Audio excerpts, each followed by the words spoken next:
यह कहानी है दो ऐसे बच्चों की जिनके पास रहने को छत नहीं थी और ओढ़ने को कंबल। उनके जीवन में कुछ था तो सिर्फ अपमान और भूख। लेकिन इन बच्चों ने शहर के सबसे अमीर आदमी की मदद की। कैसे, ये जानकर आपकी आंखों से अंशु आ जाएंगे। शहर की सर्द सुबह थी। कोहरा अभी छंटा भी नहीं था कि फटी हुई एक पुरानी बोरी के नीचे दबे दो शरीर थरथरा उठे। ये थे साहिल और चुटकी। साहिल की उम्र महज 10 साल होगी, लेकिन कंधों पर जिम्मेदारी किसी बुजुर्ग से कम नहीं। और उसकी छोटी बहन चुटकी, जिसकी उम्र मुश्किल से 7 साल रही होगी, जिसकी आंखों में बचपन की चमक अब भूख की गहराई में खोती जा रही थी। उनके पास न घर था, न ही कोई अपना। बस एक फटी हुई कमीज थी जिसके छेद से ठंडी हवा उनके सीने को छलनी कर देती थी। माँ बाप कोई नहीं। कहाँ चले गए, कब चले गए, किस हाल में गए, ये सवाल अब उनकी यादों में भी धुंधले पड़ चुके थे। साहिल ने चुटकी का हाथ कसकर पकड़ा और बोला, चुटकी, आज हिम्मत मत हारना। कल रात भी हम खाली पेट सोए थे। आज कम से कम एक वक्त की रोटी का जुगाड़ करना ही होगा। वे जाकर शहर के सबसे बड़े होटल रॉयल पैलेस के बाहर खड़े हो गए। वहां से निकलने वाली खुशबू उनके पेट की आग को और भड़का रही थी। तभी एक आलीशान कार रुकी। एक अमीर आदमी अपने बच्चों के साथ उतरा, जिन्होंने कीमती जैकेट और जूते पहने थे। चुटकी धीरे से आगे बढ़ी। उसके हाथ कांप रहे थे। बाबूजी, 2 दिन से भूखी हूं, भगवान के नाम पर 5 रुपये दे दो। उस आदमी ने घृणा से अपनी नाक सिकोड़ी। हट यहां से, सुबह सुबह मूड खराब कर दिया। तुम जैसे भिखारी बच्चों ने शहर गंदा कर रखा है। इतना कहकर उसने चुटकी को जोर से पीछे धकेला। चुटकी का पैर फिसला और वह सीधे सड़क के किनारे भरे गंदे नाले के पानी में जा गिरी। उसके हाथ छिल गए। कीचड़ उसके चेहरे पर लग गया। वह रोने लगी। साहिल भागा भागा आया और उसे उठाया। आसपास के लोग मदद करने के बजाय रुककर तमाशा देखने लगे। कुछ लोग तो मोबाइल से वीडियो बना रहे थे और कुछ हंस रहे थे। एक दुकानदार चिल्लाया, ओए छोकरे, यहां भीड़ मत लगा, आगे बढ़ वरना पुलिस बुला लूंगा। अपमान के घूंट पीकर वे दोनों एक पार्क के कोने में बैठ गए। साहिल ने अपनी फटी कमीज के कोने से चुटकी का चेहरा साफ किया। साहिल की आंखों में आंसू थे, पर वह रो नहीं सकता था। उसने सोचा, क्या हम इंसान नहीं हैं? क्या हमें भूख नहीं लगती? क्यों लोग हमें देखकर अपना रास्ता बदल लेते हैं, जैसे हमें छूने से उन्हें कोई बीमारी हो जाएगी? उसी शहर के दूसरी तरफ राजवर्धन नाम का एक बहुत बड़ा बिजनेसमैन अपनी लग्जरी कार से एक बहुत जरूरी डील के लिए निकल रहा था। वह करोड़ों का मालिक था, लेकिन आज किस्मत को कुछ और ही मंजूर था। रास्ते में भारी ट्रैफिक के कारण वह पैदल ही शॉर्टकट लेने के लिए एक तंग गली से गुजरने लगा। भीड़ भाड़ वाले उस इलाके में किसी शातिर जेब कतरे ने राजवर्धन का बटुआ, पर्स उठा लिया। उस बटुए में न केवल रुपए थे, बल्कि उनके जरूरी कार्ड्स और उस डील के पेपर की चाबी भी थी। जब राजवर्धन को एहसास हुआ कि उनका पर्स चोरी हो गया है, तो उनके पैरों तले जमीन खिसक गई। वह घबराकर लोगों से मदद मांगने लगे। वह एक आदमी के पास गया और बोला, साहब, मेरा सब कुछ लूट गया। मेरा पर्स चोरी हो गया है। उसमें मेरी फैक्ट्री की चाबियां और जरूरी कागजात थे। मुझे बस एक फोन करने दीजिए, मैं आपका एहसान कभी नहीं भूलूंगा। उस आदमी ने राजवर्धन को ऊपर से नीचे देखा। राजवर्धन के कपड़े पसीने और धूल से खराब हो चुके थे। उस आदमी ने सोचा, कोई ठग है। उसने कहा, नया तरीका निकाला है भीख मांगने का, जाओ यहां से, मुझे देर हो रही है। राजवर्धन हैरान थे। जो कल तक दूसरों की मदद करते थे, आज वही सड़क पर लाचार थे। कोई उन पर विश्वास नहीं कर रहा था। हार मानकर वे चौराहे के पास एक बेंच पर सिर पकड़ बैठ गए। वहीं साहिल अपनी बहन के साथ एक टूटा कटोरा लेकर सड़क के किनारे बैठ गया। दिन चढ़ता गया, धूप तेज होती गई। कटोरे में कभी 2 रुपये, कभी 5 रुपये और कई बार कुछ भी नहीं। भूख जब रोज की मेहमान बन जाए तो इंसान खुद से भी नजरें चुराने लगता है। शाम तक दोनों के पास सिर्फ इतने पैसे थे कि एक सूखी रोटी भी पूरा पेट नहीं भर सकती थी। चुटकी ने धीमी आवाज में पूछा, भैया, आज खाना मिलेगा ना? साहिल ने झूठी मुस्कान के साथ कहा, हाँ, कुछ ना कुछ हो जाएगा। लेकिन साहिल जानता था, आज फिर दोनों को आधे पेट सोना पड़ेगा। और तभी किस्मत ने एक ऐसा मोड़ लिया जिसके बारे में इन बच्चों ने कभी सोचा भी नहीं था। जब वो चलते हुए अपने जा रहे थे, तब साहिल का पैर किसी चीज से टकरा गया। नीचे देखा तो एक पुराना फटा हुआ पर्स पड़ा था। साहिल ने उसे उठाया। उसने पर्स खोला और अगले ही पल उसकी आंखें फैल गईं। उसके अंदर 500 के नोटों की गड्डी थी, पूरे 5000 रुपये। इतने पैसे उन बच्चों ने अपनी पूरी जिंदगी में एक साथ नहीं देखे थे। छुटकी की आंखें चमक उठीं। उसने अपनी चोट का दर्द भुला दिया। भाई, भाई देखो, इतने सारे पैसे, आज हम गरम गरम समोसे खाएंगे, मैं दूध भी पीऊंगी। और भाई, तुम्हारे लिए एक कंबल भी आ जाएगा, अब हमें ठिठुरना नहीं पड़ेगा। साहिल के हाथ कांप रहे थे। एक तरफ उसकी बहन की भूख और उसकी छिल्लन थी, और दूसरी तरफ वे पैसे। समाज ने उन्हें सिर्फ धक्के दिए थे, तिरस्कार दिया था। आज मौका था कि वे उन पैसों से अपनी दुनिया बदल सकें। लेकिन जैसे ही दोनों आगे बढ़े, उन्हें सड़क के किनारे एक आदमी बेचैनी से इधर उधर देखता दिखा। उसके कपड़े अच्छे थे, चेहरा थका हुआ और आंखों में डर साफ दिख रहा था। वो आदमी हर किसी से पूछ रहा था, भाई साहब, थोड़ी मदद कर दीजिए, कुछ पैसों की जरूरत है। लेकिन कोई नहीं रुक रहा था।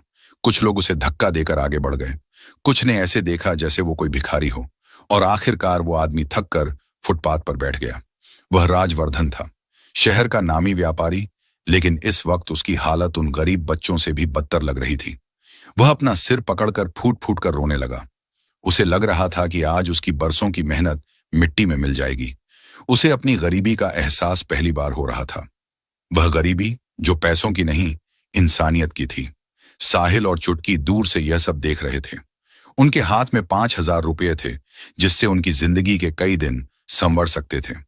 साहिल के एक हाथ में 5,000 रुपये थे और दूसरे हाथ में उसकी छोटी बहन चुटकी का कांपता हुआ हाथ। उसके कानों में चुटकी की वह आवाज गूंज रही थी, भाई, आज हम भरपेट खाना खाएंगे। साहिल ने उस आदमी राजवर्धन की तरफ देखा। वह शख्स जो कपड़ों से तो राजा लग रहा था, लेकिन इस वक्त उसकी बेबसी किसी भिखारी से भी ज्यादा गहरी थी। वह अपनी महंगी घड़ी को बार बार देख रहा था और सड़क पर गुजरने वाली हर कार को उम्मीद से देखता, लेकिन कोई नहीं रुकता। चुटकी ने साहिल का कुर्ता खींचा और फुसफुसाते हुए कहा, भाई, क्या सोच रहे हो? चलो ना, सामने वाली दुकान पर खुशबू आ रही है, मुझे बहुत तेज भूख लगी है। साहिल ने पर्स की तरफ देखा और फिर उस रोते हुए आदमी की तरफ। उसने देखा कि उस आदमी के हाथ कांप रहे हैं और वह बड़बड़ा रहा था, सब बर्बाद हो जाएगा। अगर मैं समय पर नहीं पहुंचा तो हजारों मजदूरों का घर उजड़ जाएगा। कोई तो मदद करो। साहिल का दिल पसीज गया। उसे याद आया कि जब उसे धक्का दिया गया था तो उसे कैसा लगा था। उसने चुटकी की आंखों में आंखें डालकर कहा, चुटकी, अगर हम ये पैसे रख लेंगे तो हमारा पेट तो भर जाएगा, लेकिन शायद इस अंकल का सब कुछ छिन जाएगा। देख, ये कितने परेशान हैं। चुटकी छोटी थी, पर गरीबी ने उसे वक्त से पहले समझदार बना दिया था। उसने एक लंबी सांस ली और अपना सूखा गला साफ करते हुए बोली, भाई, तुम ठीक कह रहे हो, हम तो रोज भूखे रहते हैं, आज भी रह लेंगे, पर ये अंकल तो रो रहे हैं, शायद इन्हें हमसे ज्यादा जरूरत है। साहिल ने साहस जुटाया और राजवर्धन की ओर कदम बढ़ाए। जैसे ही वे दोनों गंदे कपड़ों वाले बच्चे राजवर्धन के पास पहुंचे, राजवर्धन ने उन्हें देखा और चिढ़कर बोले, देखो बच्चों, मेरे पास तुम्हें देने के लिए कुछ नहीं है, मैं खुद सब कुछ खो चुका हूं, कृपया मुझे अकेला छोड़ दो। गरीबी ने इन बच्चों से सब कुछ छीना था, सिवाय इंसानियत के। साहिल खड़ा हुआ था।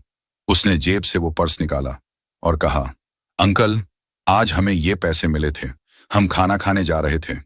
राजवर्धन आश्चर्य से साहिल की तरफ देखा। साहिल की आवाज हल्की कांप रही थी। उसने कहा, आप ये ले लो, हम तो रोज ही भूखे रहते हैं, आज भी रह लेंगे। ये कहते हुए साहिल ने पर्स उस आदमी के सामने रख दिया। एक पल के लिए वो आदमी कुछ समझ ही नहीं पाया। आदमी, बेटा, ये तुम क्या कह रहे हो? चुटकी मुस्कुराई। अंकल, आप परेशान मत हो, हम ठीक हैं।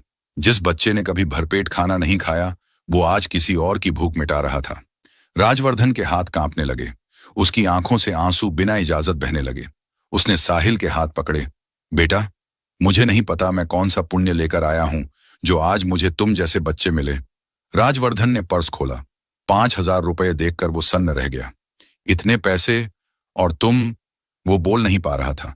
राजवर्धन ने पैसे वापस साहिल की तरफ बढ़ाए और कहा, नहीं बेटा, मैं ये नहीं ले सकता। साहिल ने सिर हिला दिया। अंकल, अगर आप नहीं लोगे तो हमें बुरा लगेगा, चुटकी ने मासूमियत से कहा, और अगर आप परेशान रहे तो हमें नींद नहीं आएगी। ये सुनकर राजवर्धन फूट फूट कर रो पड़ा। उसने दोनों बच्चों को सीने से लगा लिया। शहर के बीचों बीच एक अमीर आदमी 2 गरीब बच्चों के सामने सबसे गरीब हो गया था। उसने सोचा भी नहीं था कि जिस शहर के बड़े बड़े लोगों ने उसे दुत्कार दिया, वहां इन 2 फटेहाल बच्चों ने उसकी मदद की। उसने पूछा, तुमने खाना खाया? सुबह से कुछ खाया है तुम दोनों ने? चुटकी ने मासूमियत से कहा, नहीं अंकल, कल रात से कुछ नहीं खाया। हम इन पैसों से खाना खाने ही जा रहे थे, पर आपको रोते देखा तो लगा कि आप हमसे ज्यादा दुखी हैं। राजवर्धन के सीने पर जैसे किसी ने पत्थर रख दिया हो। उसे अपनी अमीरी पर शर्म आने लगी। वह सोचने लगा कि वह कितना छोटा इंसान है और ये बच्चे कितने महान। उस समय वो जल्दी में था, उसकी मीटिंग का समय हो चुका था, लेकिन वह बच्चों को अकेला छोड़ना नहीं चाहता था। इसलिए राजवर्धन ने अपनी जेब से एक पेन निकाला और एक कागज के टुकड़े पर कुछ लिखकर साहिल को दिया। उसने कहा, बेटा, मुझे अभी एक बहुत जरूरी काम से जाना है, लेकिन तुम दोनों यहीं रुकना, मैं वापस आऊंगा। वादा करो तुम यहां से कहीं नहीं जाओगे। साहिल ने वादा तो कर दिया, लेकिन क्या राजवर्धन वाकई वापस आएगा, या यह भी एक अमीर आदमी का झूठा वादा था? राजवर्धन तो पैसे लेकर और ऑटो पकड़ के निकल गया, लेकिन पीछे छोड़ गया दो मासूम जिंदगियां जो उम्मीद और भूख के बीच झूल रही थीं। साहिल के हाथ में वह छोटा सा कागज का टुकड़ा था, जिस पर कुछ लिखा था जिसे वह पढ़ नहीं सकता था, क्योंकि वह कभी स्कूल नहीं गया था। छुटकी ने अपनी सूखी हुई आंखों से कार को ओझल होते देखा और फिर साहिल का हाथ पकड़ डाकर पूछा, भाई, क्या वो अंकल सच में वापस आएंगे, या उन्होंने भी बाकी लोगों की तरह हमें टाल दिया? साहिल ने कागज को अपनी फटी जेब में संभाल कर रखते हुए कहा, पता नहीं चुटकी, पर उनकी आंखों में सच्चाई थी। उन्होंने वादा किया है और हमें इंतजार करना चाहिए। सूरज अब सिर पर आ चुका था।